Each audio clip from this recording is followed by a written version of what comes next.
PEGI 18.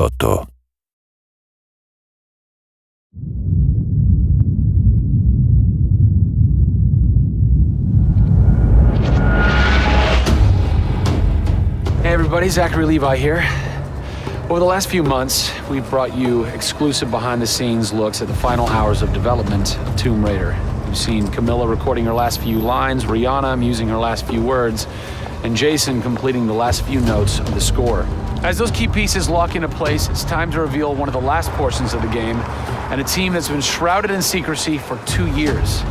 We're here in the beautiful and freezing Montreal, Canada, to bring you the final hours of Tomb Raider multiplayer edition. These are the final hours of Tomb Raider.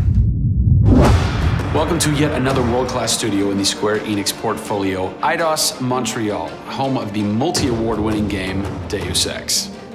Locked away in one of the far corners of the studio is a team of experienced, passionate professionals who have been specially brought together to create the first ever multiplayer component to the Tomb Raider universe. Let's meet the team behind the vision, direction, and decisions, and hopefully get a chance to play a few rounds. Here we are at Eidos Montréal. Before we get into why we're here, Carl, you now have an amazing stash, my friend. What is the impetus behind this? As a studio, we've been participating in Movember. A good friend of mine, JJ Owens, works for Movember in LA.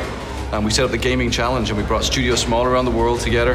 And I think so far we've raised somewhere in the region of $140,000, $150,000. Well done. Been a big success, although my wife doesn't necessarily always approve. She hates it? Oh, my wife wakes up in the morning. She says that she hates it. She secretly loves it. What were some of the factors that led to a multiplayer facet to this new Tomb Raider? When we started developing sort of our vision for reimagining Tomb Raider, on paper, it was all about single player. And as we started to build that world out, we had the island, we had the Solari and the scavengers. We started to realize that we had this canvas. Great warring factions, great landscapes. Yeah, we had all these really awesome places where it was all about traversal and single player. When we started looking at that, we thought, wow, well, what about multiplayer? Part of the genesis of that was Lara Croft and the Guardian of Light that kind of cracked open a door to lead you guys into the multiplayer into here at Eidos Montreal. Guardian of Light was a downloadable, a smaller scale project, and that allowed us to sort of take the risks that we wouldn't necessarily take on a full-blown project. Guardian of Light was our Pixar short. It's the idea that whilst you're building your big project, you're always thinking about that next thing, but also allowed us to be able to start understanding co-oping and networking. It was a game that actually brought Tomb Raider fans together for one of the very first times. You hear them in their ear and they were having fun. And as a result of that, that led to us thinking about multiplayer.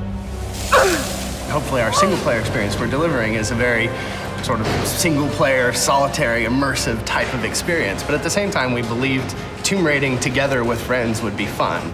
Tomb raiding, I think that's the first time I've ever heard that term. I like that. It's fun. You know, axe climbing and zip lining and the traversal that we get in there and the traps. For me, it was very sad to have that catch-22 of it would be great to do this in multiplayer, but we just can't split our resources like that. And that's how Eidos Montreal came about. We had staffed up our team to develop a single player. Everybody was gelling together really well, and it wasn't something that we wanted to just bolt on. We always said if we were going to do it, we're going to do it right. If you could have a fan play the multiplayer for the first time, what do you want them saying? For me, they're kind of different moods. It's not like I do one or the other. It's kind of like sometimes I turn down the lights and just play that single player experience. And other times I want to just jump in and have fun and start killing fools.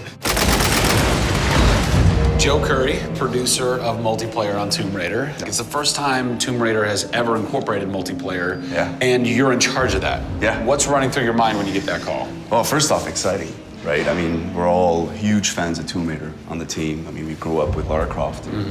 But when we spoke to Crystal, like, we want to do multiplayer, and we're thinking, how do you do that? It's always been Lara's story. You've been in charge of creating the first ever Lara Croft Tomb Raider. No pressure. Multiplayer. No pressure, Zach. Thank you. What are some of the main pillars that you brought over from the single player to the multiplayer to make those two worlds cohesive? The element that really stuck out was survival. The group surviving together. Right. But then traversal, the ability to go up and down and kind of everywhere in a level. The weapons, you know, the characters. What did you guys have to tweak in order to create an engaging multiplayer experience that wouldn't necessarily work with the pieces that were in play with the single player experience? One example is the bow. Especially in the reboot, it's so iconic that we had to make it work for multiplayer. You have a certain forgiveness when you play single player. Multiplayer, players expect snappiness. I shoot you, I expect you to go down, or you can just do what I do, which is take out the biggest gun and just run for them and shoot them out. The environment itself can be a threat. The Solari, the guys that are on the island have had a chance to prepare traps. We've got things like an ammo box that looks like an ammo box, but it's really an explosive device. I need ammo, and it looks just like the regular ammo box, and then you're gonzo. We have a lightning rod. You'll get a lightning strike on the rod, and then you'll eliminate your enemy. First and foremost, we want to be humble. We want players to just have a really memorable experience. I had fun doing this. Do you remember when we set that trap? Moments that the players will come back to and talk about experiences that they've had for themselves, not necessarily the game offering them experiences. Absolutely. So, Joe, behind us we have the QA team, or the quality assurance team. They're a part of the development team. They can tell us what we need to fix and what's working and what's not. When do I get to game test? When do I get to get my hands on the game? Soon. We got a surprise for you first, Zach. So, when I was approached to host the final hours of Tomb Raider, essentially the biggest tell that I had was, I want to be in the game. I want to have a cameo, I want to have something. So guess what? Boom! Boom! Boom! I'm a playable character in the multiplayer Tomb Raider. How sick is that, Joe? You and your team are awesome. I can play with myself, virtually. Are we ready? Oh, that burns! You suck! Get those transmitters running. Radio transmitter activated! We're getting off this damn island? We send this thing. Beautiful. I would like to try and kick your butt as me in this map right now. Should we try it? All right. Bring it. Let's do it. It's happening right now. Oh, nice! Was that one of my traps? That was one of your traps.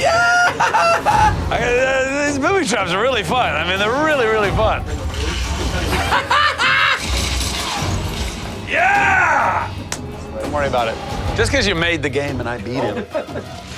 As you can see from the people and passion here at Eidos Montréal, this isn't just some add-on. They're devoting themselves to making this an experience in keeping with the feeling of single player.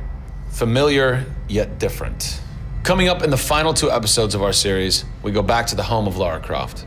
They're taking Tomb Raider to the finish line, and we'll be there for it.